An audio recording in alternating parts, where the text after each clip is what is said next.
Right, so good afternoon, everyone. Welcome to our second session of our Heartbeats online series. So I see some familiar names. I think you have been here for our previous session, which was 2 days ago. So today we partnered with Ojoy and we'll be sharing about senior anxiety as well as depression. So it will be an interesting conversation, and we've also seen some of the questions that you have sent in during the sign up form, and all these questions that you sent in will be incorporated into today's program. However, if you do have any other questions along the way you'd like to ask the speakers, feel free to leave them in the chat box over there. Yep. And so after the two sharings, keep your ears open because we have a Kahoot game at the end, and there'll be a prize to be won at the end, right? So to the top scorer. Yeah. So the questions will be pretty simple. So you maybe okay, I'll give you a hint. So one of the questions is something related to when will you know when a senior needs to seek help for anxiety, or is it anxiety or is it something else, right? So I'll leave the sharing to Ojoy to continue later. So for now, we'll just introduce ourselves. So we are from the Volunteer SG team, and Heartbeats is our online series where we get youth and organizations to share their challenges, their projects, and see how everyone can collaborate or learn new things along the way. So I'm Nikki. I'm a student at the National University of Singapore, and some of the interesting stuff I do, or like interesting stuff, are related to community development, building dementia-friendly communities in Kebun Baru. So there'll be a sharing for another time. But how about you, Noyang? Hi, my name is No Young. I'm also in NUS, same school as Nikki, and I've been doing a few volunteering events with Nikki, and this is another one. And I hope you guys have fun in this series as well. Yep. All right. So just a quick overview of who we are. So we're just a ground-up initiative who has these 3 C's that we embody. So we want to create a space where there's social conversations between youth, partner organizations, and also for collaboration between like youth who have ideas, want to share them. And this is a platform for everyone to share. And definitely a good idea will spark off with like-minded people. So we hope that youth will find like-minded individuals and kick off their projects. So without further ado, let's invite speakers from Ojoy to tell us more about this very interesting topic on depression and anxiety in seniors. So today we have Melissa, Kaikit, and Bernice who will be sharing. Right. Okay, thank you, Nikki, for that introduction. Welcome, everybody. I'm so glad to see so many of you giving us your time on a Saturday afternoon. So far, only one person has switched on their video. Thank you for that. If more of you would like to switch on your video, that would be a great thing so that we can actually look at you while we share. So maybe just a brief introduction of what Ojoy services are like. We are a counseling center. So even though this talk is mainly senior-centric, we offer counseling and case management services for clients 18 and above. So we also have, I understand many of you here are students. So we do have like a volunteering program with us, if you're interested. It's called para-counseling. So what you do is some of the para-counselors would go together with our counselors to visit the elderly and more like befriending services. So if you're interested, just drop us an email to Ojoy, and then we can give you some more details about that. Yeah. So let me introduce myself and Jermaine before we go into the content per se. Okay. So just a short, brief introduction about me. So I've been with Ojoy for about 5.5 years for now. Previously, I was working for 2 years in a psychiatric rehab setting. So my entire work life has been working with clients with mental health issues. That is my passion. So depression, anxiety, schizophrenia. I've always enjoyed working with this population because it is my passion to help people who I think are stigmatized or need a little bit more support in their journey compared to other populations. So just a little bit of my background. So my degree is psychology, master's in counseling. Yeah. So don't want to say too much about myself. So that's all. If you have any questions, you can just ask me later. So I'll just pass to Jermaine for her to do a short introduction of herself as well.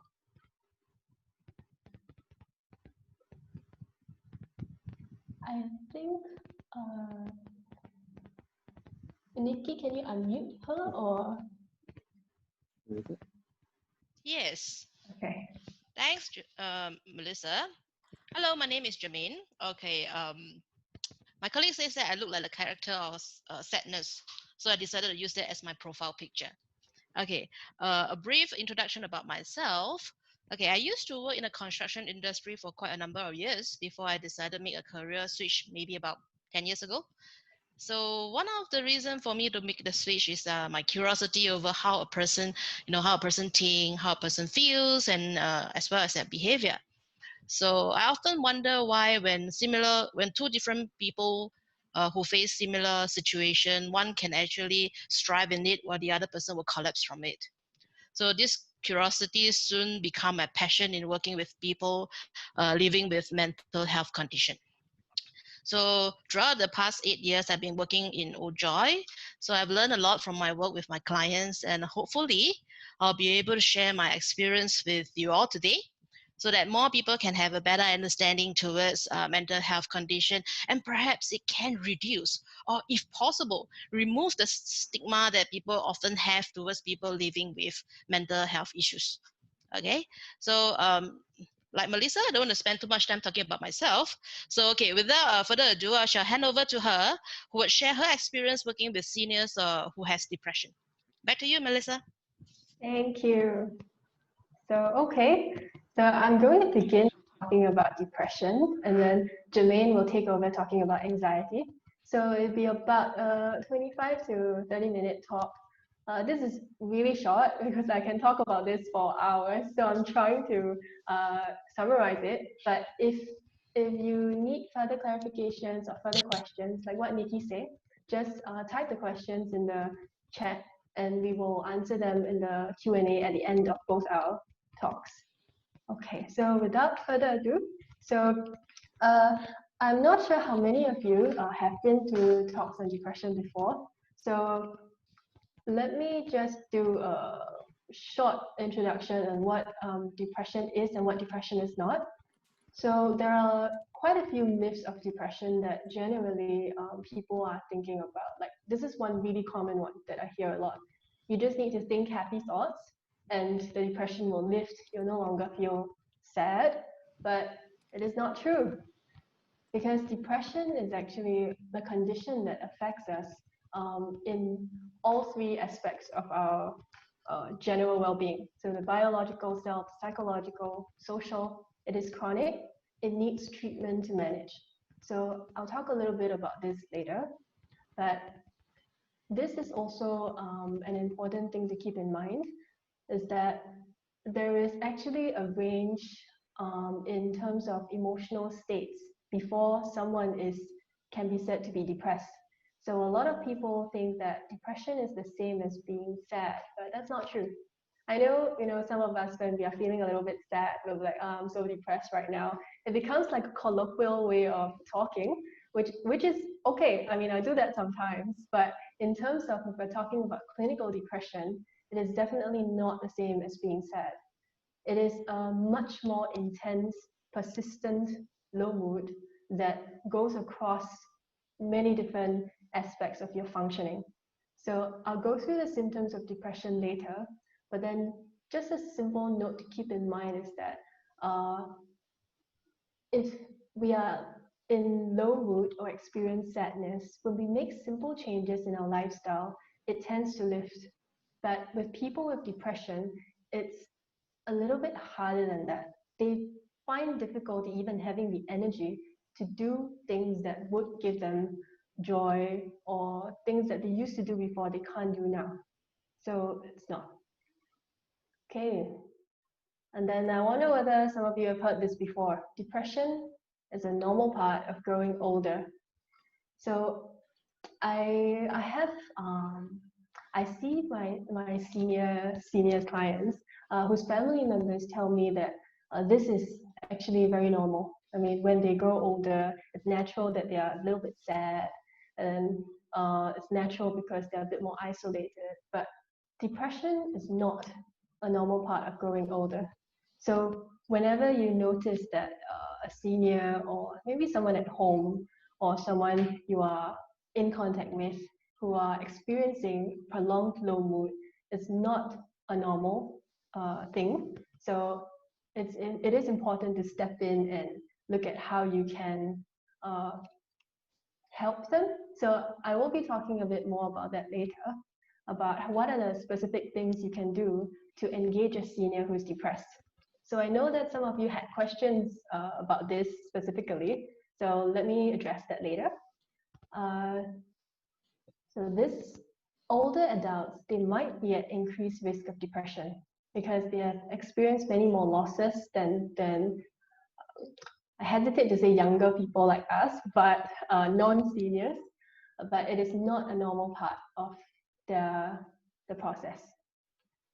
So symptoms of depression, this one you can find like anywhere on the net, or I'm sure many of you, especially if you are studying psychology modules, you know this very well. So I'm not going to go through one by one, but what's important is that if you look at the list of symptoms here, many of us, or even myself, at some point in my life, I actually do have some of these, like decreased pleasure, increased appetite. So what's going to differentiate between normal mood changes and depression is this important thing. It needs to cause significant distress in your functioning, which means that you will probably see changes in how you can study or at work. So if you experience loss of energy, fatigue, things like that, but it doesn't affect your functioning, then you are not depressed. Okay? So this is what happens to, this is depression that is general symptoms, but specifically to seniors, these are certain aspects that are a little bit more pronounced. So if you will notice in seniors, there will be more somatic symptoms. Somatic meaning a lot more bodily related symptoms. They will talk to you more about having aches, having pains, but they are mostly unexplained.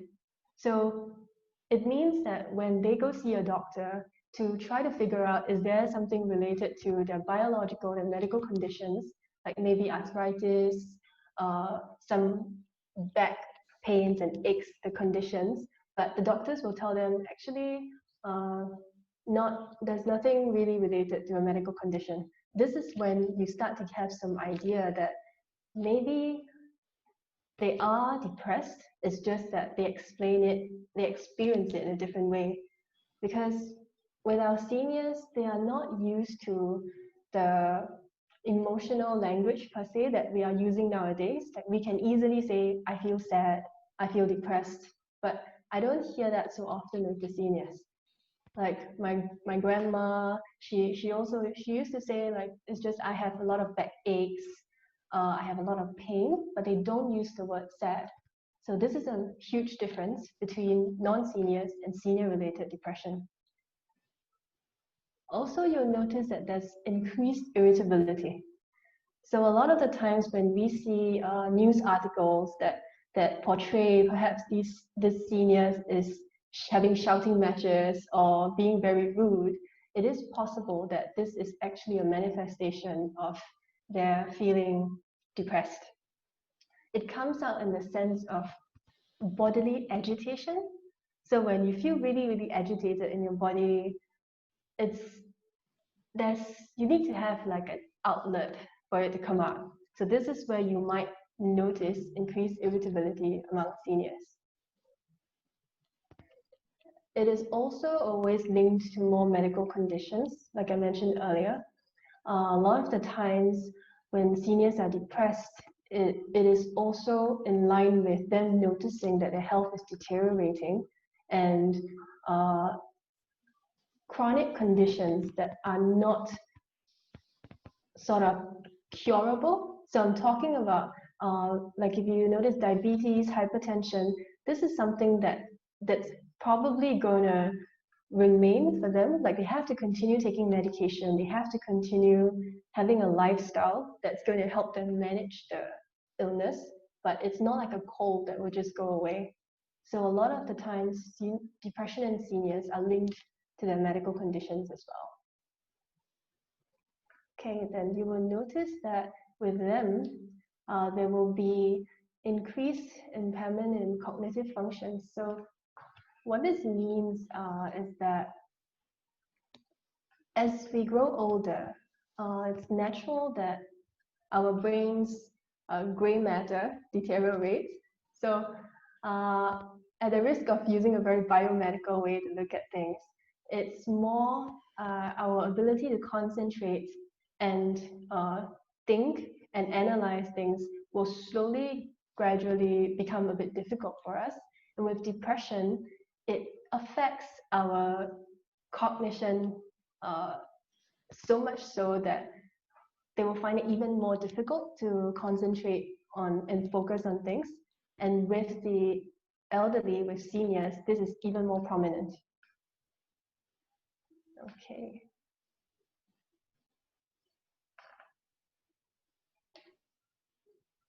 Right, and another important point is that you will notice that when seniors are depressed, they tend to neglect their personal care.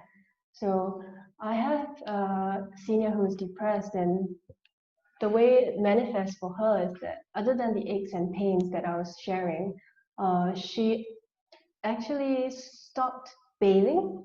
She stopped bathing, she stopped taking her medications. So these are all passive ways that she expresses that depressed mood. So you will notice a lot more of in maybe not eating well, not sleeping well, hygiene. So if you notice seniors maybe with some form of body odor coming from them, other than it may be highlighting them being in a state of homelessness or having a bad environment that they live in, it might also indicate that they are neglecting their care because they are currently depressed. Okay. So there are certain risk factors that might help to distinguish between seniors who have the propensity to become depressed and those that might not be depressed. So I've categorized it in these three different aspects.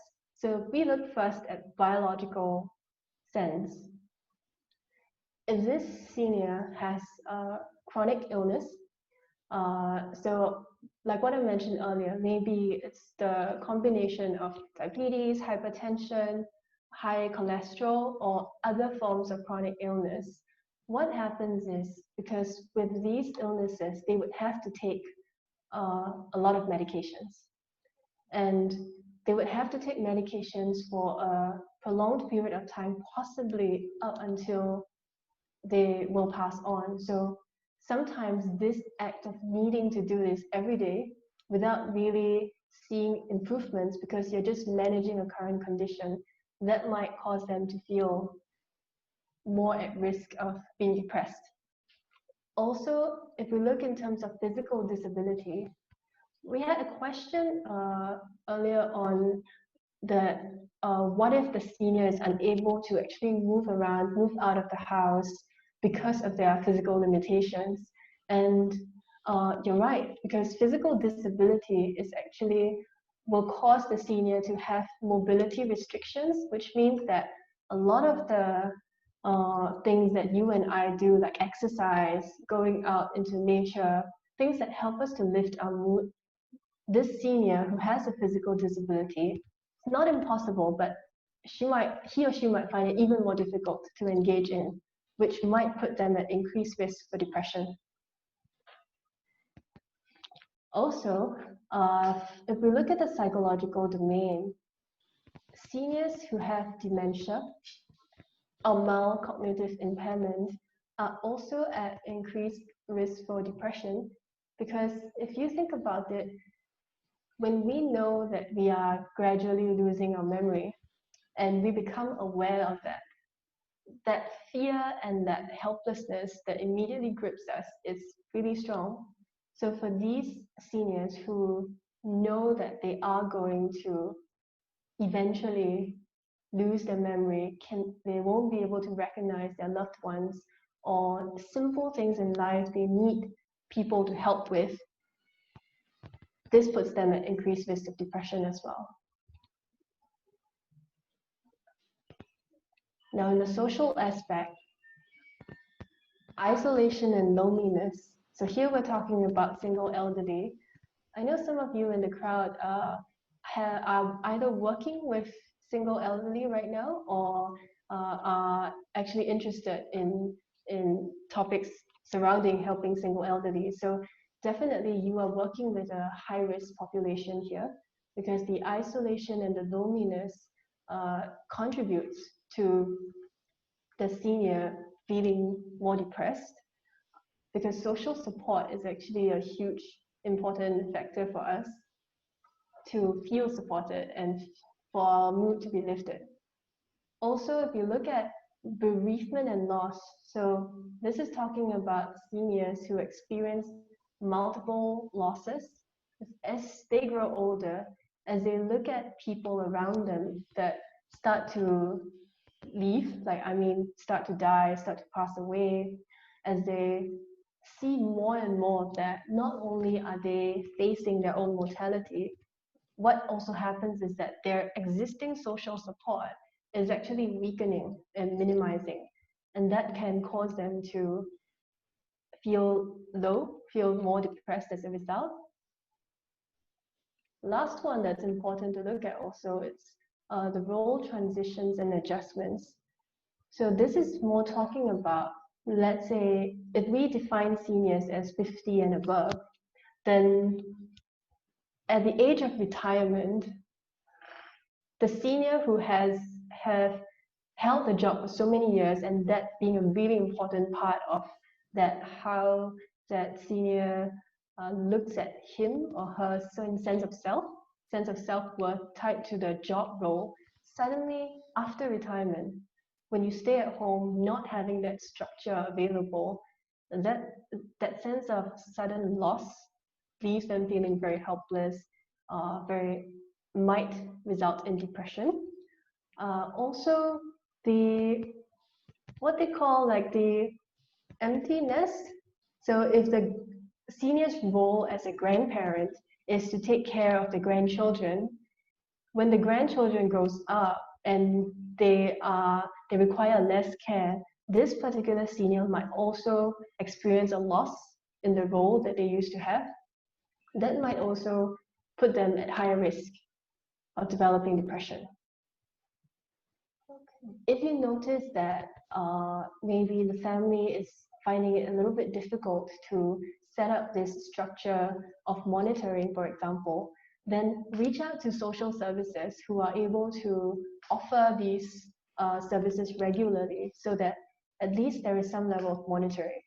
So for a senior who is depressed, we can't expect them to call and set up these services for themselves. So whoever that is in contact with them, if you are the one, then help them to engage and coordinate these services. Also, encourage them to talk to a professional. Yeah. Points 1 to 4 is really good in terms of helping to create daily routines that will help ease them into improving their mood. But it would be great if you could get them to be open to talking to like a counselor, so that they have someone that they can talk to delve into perhaps deeper issues like unresolved grief and loss, like some of the stress that they feel with the role transitions. Yes, so I know I don't have time.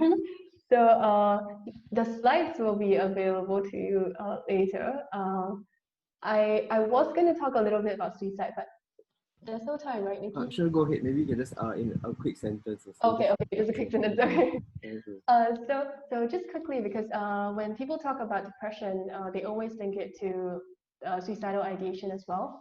So just What I think is important to know is that when you hear a senior talk about I want to die, life is not worth living, I don't want to be a burden, take it seriously. So what I mean is that if they say it very frequently, sometimes we might just try to ignore it or think that this is just something that they say. But it's important to talk to them about it. So I have a couple of slides later that you guys can look at. It's about talking about suicide doesn't cause them to want to kill themselves more. In fact, talking about suicide would help them have an outlet that they can talk about and help them to feel connected. So yeah, that's what I want to say. Yeah, so I think that's all for me because I don't have time, but thank you. Okay, thank you so much, Melissa. And so I think we learned quite a bit about how communication is really important, and not to take what maybe like to be there to look out for seniors because they will probably need extra support, or and youth as for us as youth, we can definitely contribute to their mental well-being. So thank you, Melissa, for the sharing. And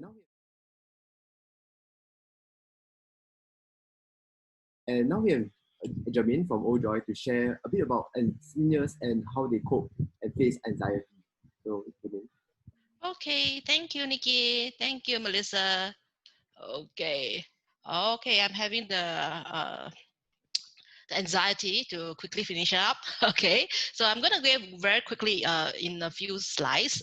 So any questions that you all have, don't worry, just continue to put it in the chat. I will try my best to answer them accordingly. All right. Okay. What I would actually share is about, these are the things that I would be sharing later, like the type of anxiety disorder, the common myth about anxiety, differentiate between anxiety and anxiety disorder, common symptoms, as well as some common intervention. All right. So as well as a case study to show you how that we actually blend in with all the things that I've talked about. Okay. All right. So there are different types of this anxiety disorder, right? Okay. So I'm not going to go through all of them, but I just want to share with you that anxiety can come in different forms and can affect us in different way. Some of the cases that are referred to us by the doctors or by the community partners are basically, categorized according to this few disorder. So one of them is generalized anxiety disorder, OCD, panic disorder, social phobia, and PTSD. Okay, some of them is that when they are referred, the most common one would be the GAD, the generalized anxiety disorder, and a panic disorder. So most of the seniors that are referred to us usually will have been diagnosed with either one of this. So what is GAD and what is panic disorder? Usually they actually happens without any triggers. So which makes it even more scary because some of the seniors comes to us and share with us, their experience with anxiety, and they are unable to tell us actually what triggers the anxiety. Or they could be nothing at all. They could be enjoying themselves at a very, having a conversation with somebody else, and suddenly the symptoms of anxiety just comes up. So because of that, it actually creates a lot of discomfort in them, that they started to feel that perhaps they should avoid doing certain things. Because they can't identify, they start to avoid a lot of situation, which make it worse.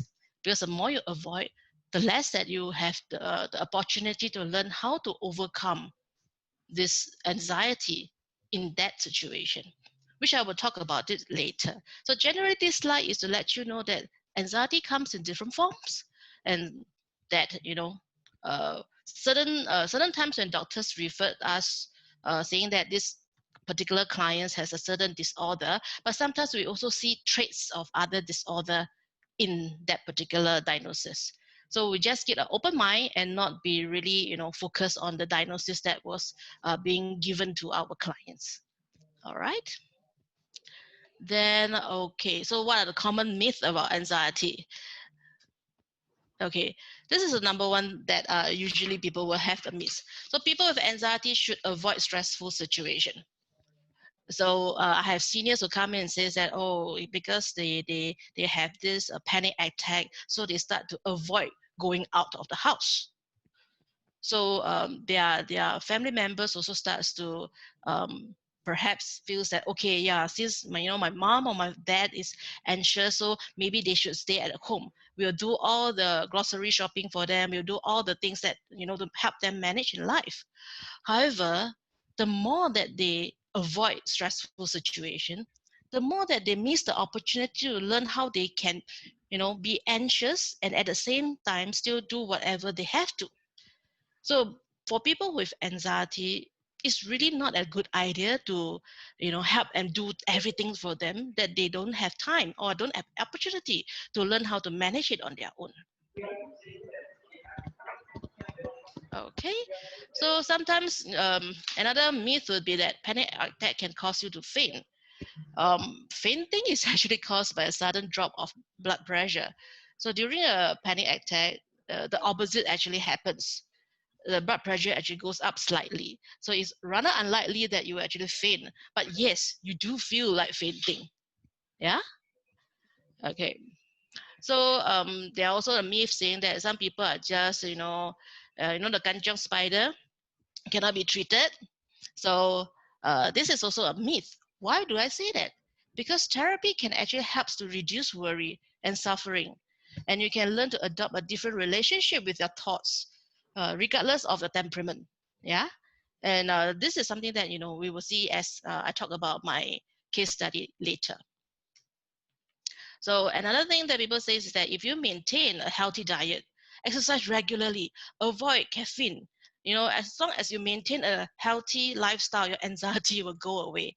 Okay, I'm not saying that, by eating unhealthily, by not exercising, you don't have anxiety. Having a healthy lifestyle is important, but anxiety might not go away. Yeah, because it's not about anxiety is actually is a way that we respond to stresses. So if we can learn way to manage our stresses and we can learn way to increase our tolerance for some experience, faces our fear, changes how we think on behave differently towards others, that would help us to manage our anxiety. Yep. Okay. Then people with anxiety could just snap out of it if they really wants to. I think similar to what Melissa has shared about depression, it's a condition. It's just like a medical condition, just like flu, just like cough. We sometimes need treatment. It has nothing to do with one person ability or determination or personality or whatsoever. It's really a medical condition that we need to work on or work with. Yeah. Or this is something that seniors often tell me. Medication are addictive, so they shouldn't be taking it. As what mentioned earlier, a lot of our seniors have chronic diseases, so they are taking a lot of medication. So any additional medication to them will feels like, wow, it's a chore to take another one more. So they also have this belief that they might be dependent on this medication and they will be stuck with it, just like the medication for blood pressure, high blood pressure or diabetic, that they need to stick with it forever until, they pass on. But for medication for anxiety, they are not addictive, but they can help you to cope with the symptoms of anxiety for that period of time, at the same time where you learn how to manage anxiety in other ways. So medication are something that are to be taken, and not to just say that they are addictive and try to avoid them as much as possible. Another thing is that people say that anxiety will go away on its own. Okay, so for this I would reply this myth with the next two slides that I have. Okay, this is to cut down some of the time. Okay, so what is anxiety? Anxiety is a common emotion, and every one of it experience it at some point in their lives, just like depression. Okay, or not depression, rather is low mood, right? So it's as though that we need to meet someone important. We have an important appointment, and we are late for some reason. We will experience anxiety, right? We will feel anxious. Oh no, we are late. But once we make it in time, or after we go through this situation, we actually don't feel the anxiety anymore. So we are actually able to function on a daily basis anymore without that. So it can be, it's some point in life that, is helpful for us. Like when we need to, it can be helpful in helping a person avoid dangerous situation or motivate us to solve everyday problem. So for instance, I go back to the same example of meeting someone.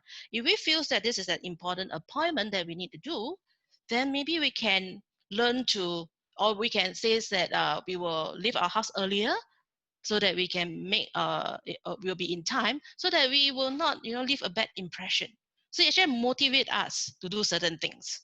So anxiety is not actually something that is fearful or something that we need to avoid at all costs.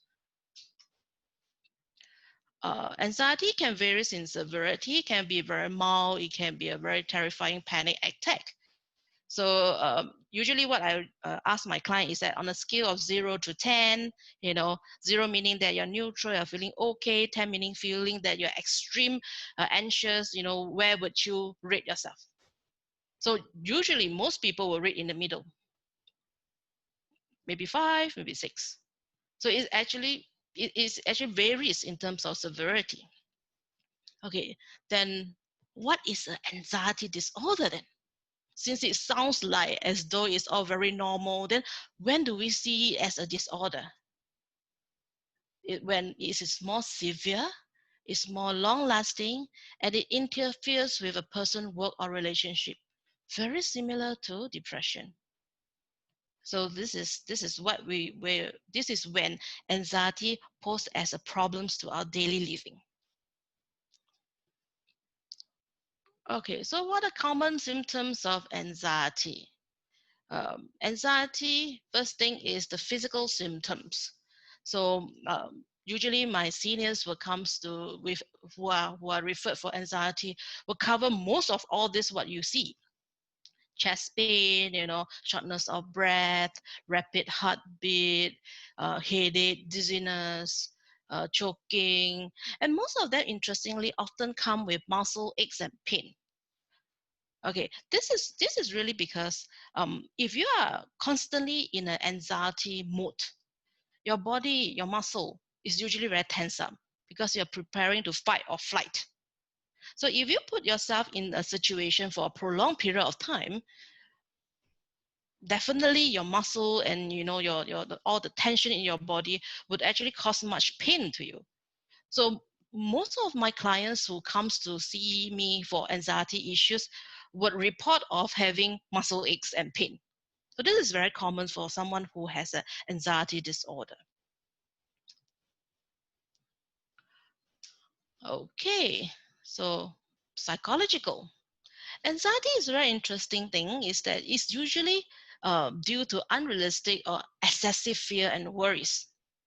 Okay, so psychologically we have thoughts like, oh no, this is going to be serious. If I don't do this, something drastic will happen, something very bad would happen. So it's all these fears and all this worry that contribute to the physical symptoms that we experience in our body. Then behavioral, as what I have mentioned, we tend to avoid situations. So we sometimes will actually have traits of OCD, that we want to create some kind of ritual that we do that would help us to reduce our anxiety. Although this ritual usually will be temporarily, then if we don't do it, our anxiety will increase. Okay. So these are the symptoms. So at this point of time, my experience with a client is that there's always come a time whereby they'll ask me, then how? So now I know anxiety is like that. Anxiety disorder is like that. But then how? What should I do? So there are basically few things that we can do. One, of course, medication lah. You have to take medication. Okay, medication helps to reduce some of the physical symptoms that you experience. So while these symptoms are, reduced, then you can have the opportunity to learn things, to manage your thoughts or learn things, to do things differently. That can help to reduce the anxiety. Okay, but not everybody will need medication though. I will highlight it during my case studies. Okay, so we can do daily relaxing practices. Anxiety is where your body is in a fight or flight mode. So blood pressure will go up, blood circulation will go up. So one way to combat it is actually to learn how to relax. But some of us have been putting ourselves at such a, anxious situation for such a prolonged time, our body may not know how to relax. That sounds strange, but it's true. So even when you tell yourself that, okay, now I want to relax, the body that actually doesn't know how to. So we need to train our body or let our body relearn what does it mean to be relaxed. So one of the things that I usually teach my clients will be deep breathing exercises, using your breath as one of the way to help you manage the anxiety. Okay. So another way, of course, like what I have mentioned, exaggerated worries, excessive worrying. So one of the ways definitely to manage our anxiety is to identify and challenge our worries. So usually what I share with my clients will be like, say, could we look at your worries in more details and start to maybe categorize your worries into something that is helpful and something is not helpful. So sometimes, like, I'll share with my clients, okay, maybe you are worried about your health, okay? You worry about health, but what can you do about it? And when do you need to see a doctor? So this will be something that I will also highlight in my case study subsequently when I talk about my client. Then, of course, then we can learn to, once we identify those issues or those worries that need to be resolved, we can help them to improve their problem-solving skills to deal with the situation, so that once they know how to deal with the situation, definitely the anxiety will also reduce accordingly. Then another one would be using exposure to difficult situation. I think to save time, I'm going to go into my case study, because my case study was actually covered this point. Okay. So let me question the chat bar. And now we'll have time for 2 questions. So I think maybe from Jermaine sharing, we see that Ojoy does amazing work to help look after the holistic care of the clients, not just beyond the physical or the medical care, but also for the psychological care. And by doing all these, we're really encouraging seniors to use technology is something that's pretty interesting. I've seen 1 or 2 questions about that, and I think do feel free to stay back after the whole session to ask further questions. So for now, we'll just do. Okay, I see more questions coming. Well, okay. Yeah. So we'll just have 2 questions. So I think these questions are more related to how maybe youth can possibly get involved or like help help with seniors care of mental health. So first question is, anxiety can be very severe, especially during the COVID period and even among seniors living in nursing homes. So do you happen to come across any of such stories of social isolation and anxiety?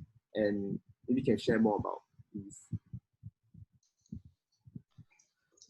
Okay, let me just see. I think maybe I can answer that one. So, okay, so anxiety it can be, especially during this period of time whereby most of us are stuck at home, then, a lot of things that you can't do.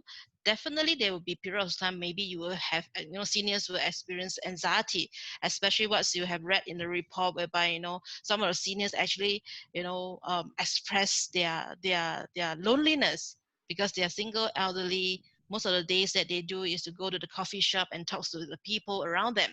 And now with the circuit breaker measures, they have to stay at home. So definitely this is going to cause a lot of anxiety. So for people living in the nursing home right now, because our agency were not able to visit them as well, so I'm not able to comment on the situation at the nursing home.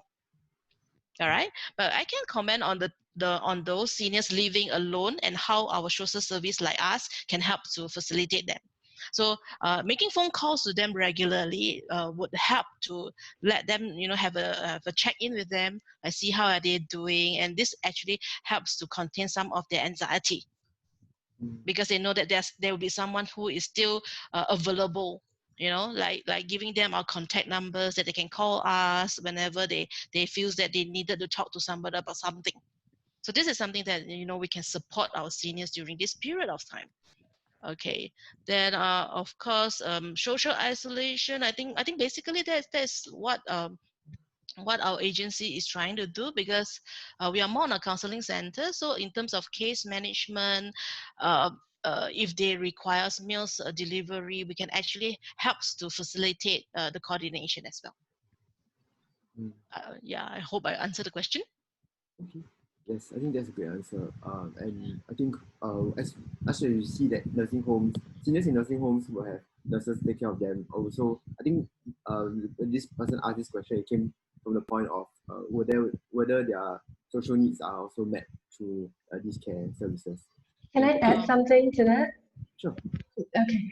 So, I mean, before COVID, we do have some clients that we saw, and then eventually their medical conditions need to be taken care of in the nursing home. So when that happens, we had one or two cases where we still followed up, in the sense, I was talking about us having the para counselors earlier. So one or two cases, we still had the volunteer to now and then check in with the senior at the nursing home, especially during the early adjustment period, because the initial period of adjustment might be difficult for that particular senior. And when that senior is already used to our services or our engagement befriending, then we would hold on to that case for just a while longer until we can see them more settled in the nursing home. Then we'll sort of close the case then. Yeah. Okay, all right, thank you. So, with time, we'll have maybe time for one more question before we move on to the Kahoot quiz.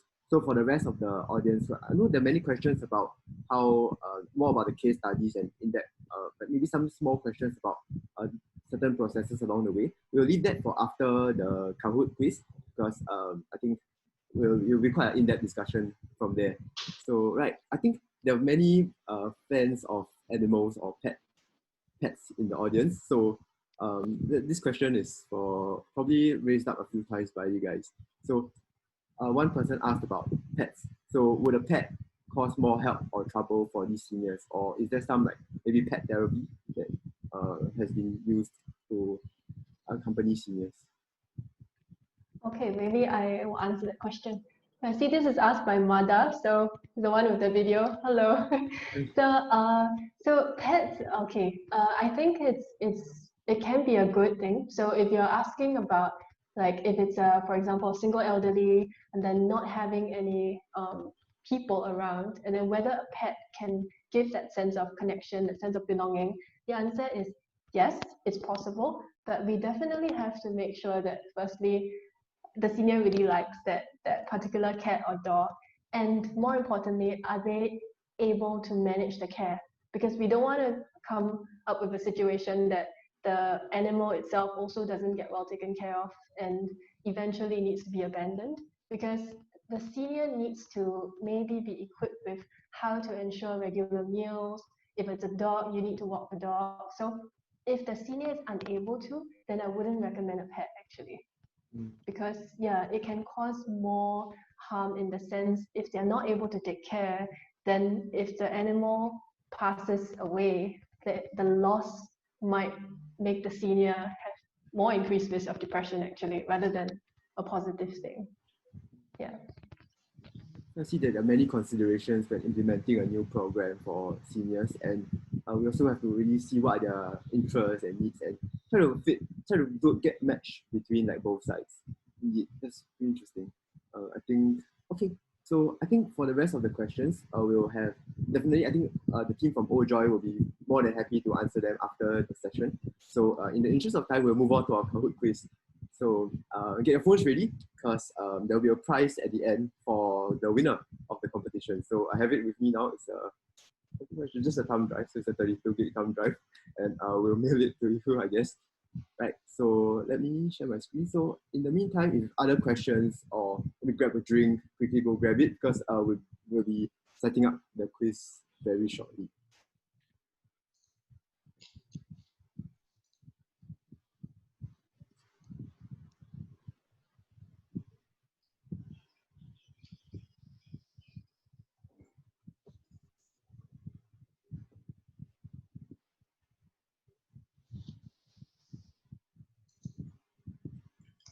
Right, so you can log in to the Kahoot quiz on the screen. Just key in the URL and type in this 6-digit PIN, and we are ready to start. It'll be a 10-question quiz, and content or the answers were all found from the presentation. So hopefully you'll be able to answer them.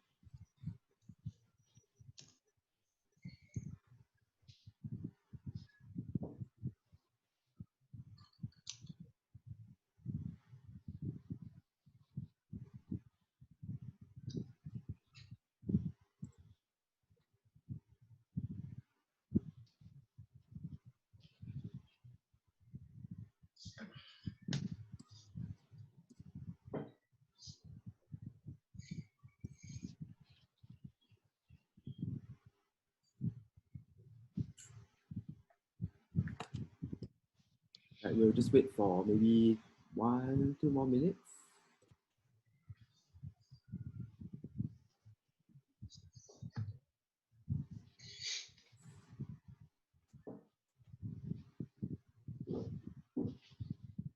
If anyone needs help or like more time to join, just let us know in the chat section so that we know we don't leave you out. Yeah. Okay.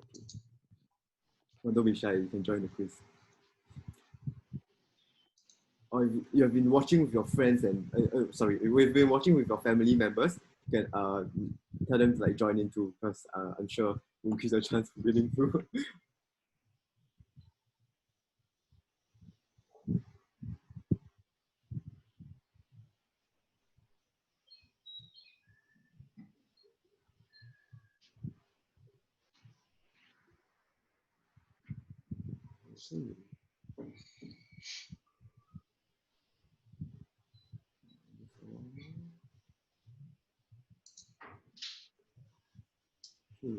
Everyone all right?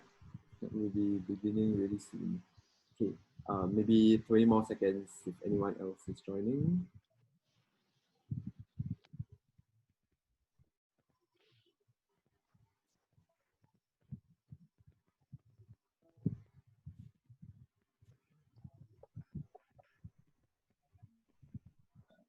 Right.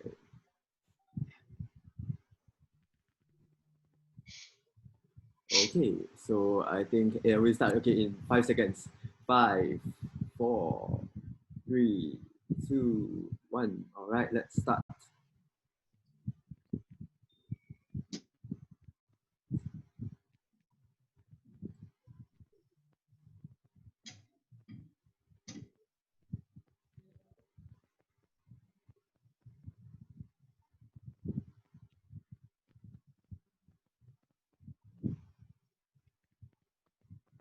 Oh, so fast.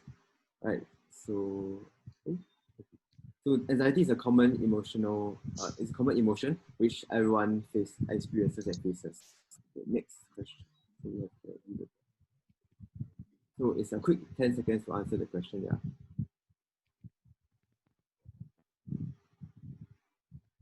Which of the following is not an anxiety disorder?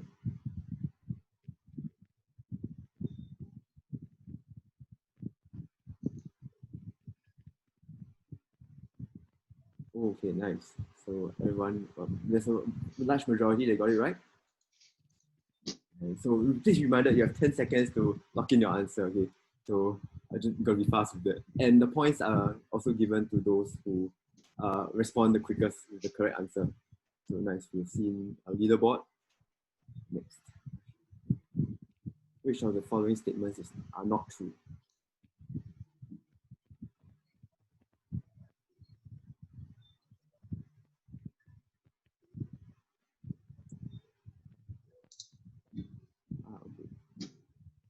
Okay. For the staff, if you want to elaborate on any of the points, feel free to come in and give a quick sharing. Yeah. Okay, the leaderboard has changed. Oh, it's a close gap. So, next question.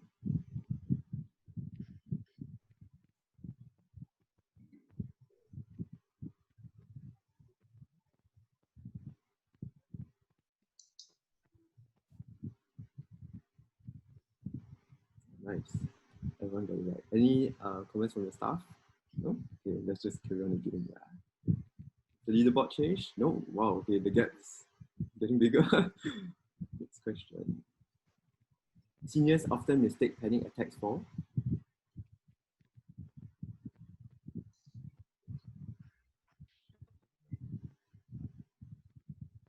2 seconds, last second. For heart attacks. You was mentioning and sharing just now. Next question. Wow, is that a game streak over here? Not sure. Okay, next question, let's go on. We're halfway through.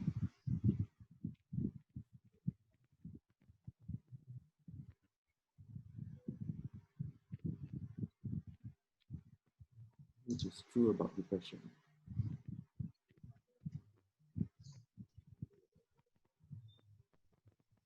Last 5 seconds. 2 seconds. None of the above are true. If you have any questions regarding, if the audience has any questions regarding these statements, feel free to ask them during the Q&A later after this. Has the leaderboard changed? Wow, going strong. Yeah. 7.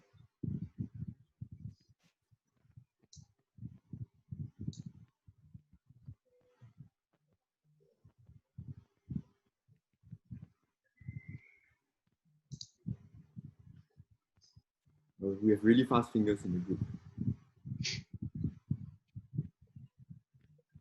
Last 5 seconds.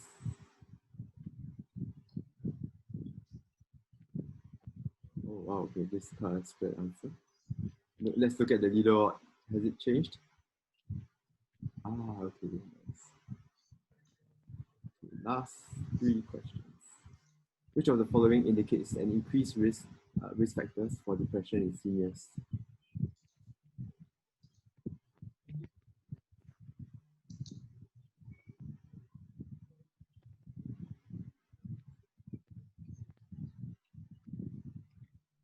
We'll give the audience a little more time for the last few questions because they're a bit tougher. Oh, okay, wow, that's a great answer. Has the leaderboard changed? Oh, wow, Jamie's running away with this quiz. Last 2 questions. Which of the following is not recommended for support in senior coping with depression?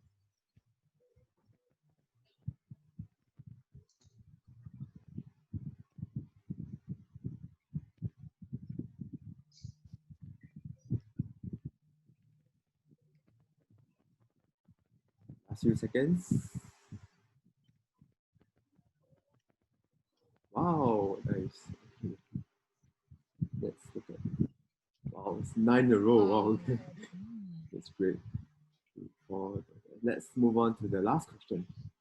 Which of the following are warning signs of suicide indicating a need to monitor closely?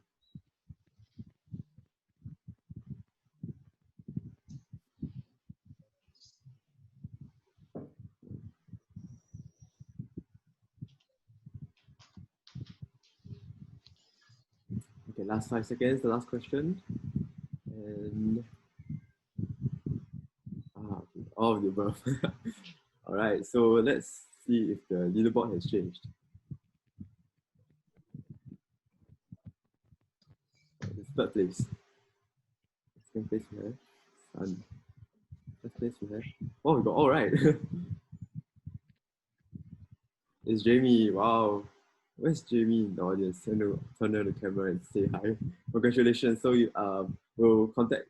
Do drop me a message in the. Just drop me a private message so that I know who you are. Okay. All right. So I'll stop sharing my screen. Yeah. So yeah. Is the music still playing in the background? No. No, you didn't share that sound. Okay. Oh. Sorry. All right. So we are back. So where's Jamie? Is Jamie in the audience here? Oh, nice. Okay, he or she just messaged me, so later we will get in contact. So I hope that the sharing has been really insightful and inspiring for everyone in the audience. And through the quiz, you have kind of like reinforce some concepts and learn a bit more about how we as youth or individuals can look out for seniors and how holistic care is really important for everyone. So going beyond just physical care to mental wellness. Yeah. So we've come to the end of our sharing for today. So for those in the audience, we really appreciate your time today. And there's a feedback form from Ojoy that we'll like the panel, the team would like to ask you guys to fill up so they can improve for future sessions or any suggestion of content, can just let them know. So I'll just share the screen, but yeah.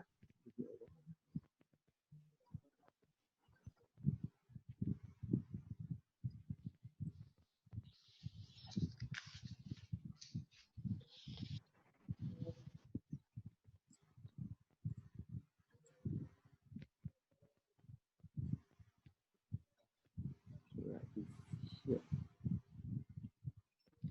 Okay, so it's the QR code. You can just take a quick scan and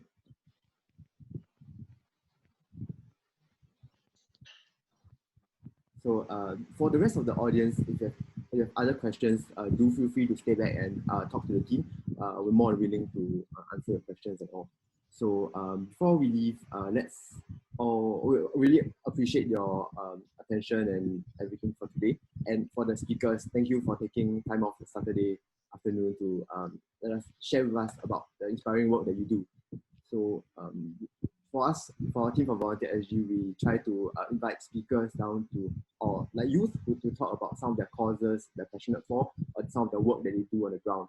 So definitely excited to have more youth and organizations come and maybe share the interesting stories with the rest of the audience. So for anyone in the audience who is like keen or has a really interesting idea or campaign that you would like to share with the rest of youth in Singapore, do let us know, or you can just like message us or email to the email address that we'll be sending the material from Ojoy to later after this.